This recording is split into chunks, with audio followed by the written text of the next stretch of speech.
जौ लिखा है, यवसम पुष्कलम दत्त्वा एवान्नम कुरुते स्वयं।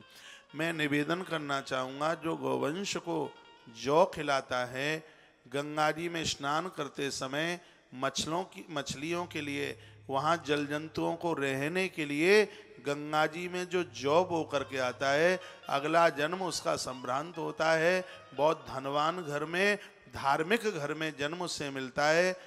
इसमें स्त्री को अगले जन्म में भी अच्छे घर वर की प्राप्ति होती है।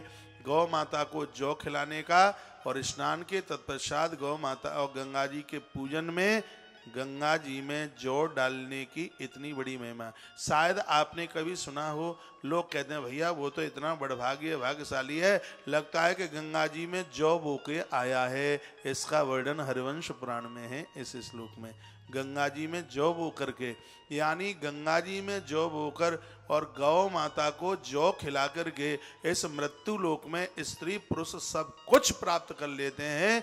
उनके लिए भी कोई भी कार्य बिल्कुल असंभव नहीं है।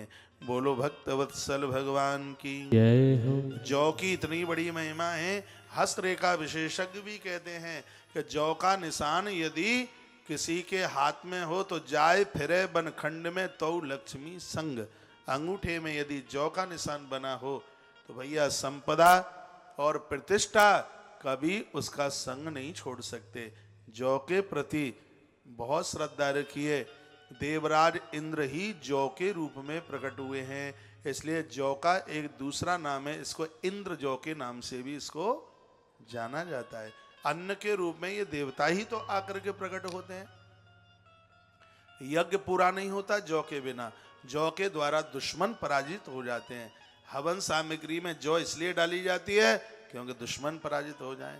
हस्तरेखा विशेषज्ञ कहते हैं जिनके हाथ में यव का निशान है, संस्कृत में इसको यव कहते हैं, गेहूं को गौधूम कहते हैं। ये संस्कृत के शब्द हैं, बड़े अच्छे शब्द हैं।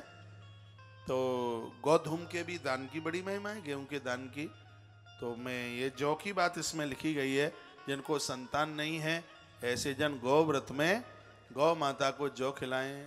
आप अपने हाथ में देखना, हो सकता है कि आपके हाथ में यव का निशान हो। मेरे में तो है, मेरे तो दोनों हाथों में है।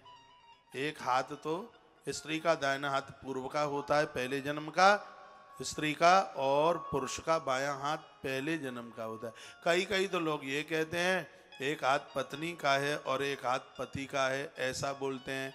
लेकिन सही ये है कि एक हाथ इस जन्म का है और एक हाथ पिछले जन्म का है, पूर्व का है। तो जो यहाँ होता है अंगूठे के नीचे, मेरे दोनों हाथ में है यव, यहाँ भी है और बड़ा अच्छा है, बहुत बढ़िया है। और इस हाथ में भी जो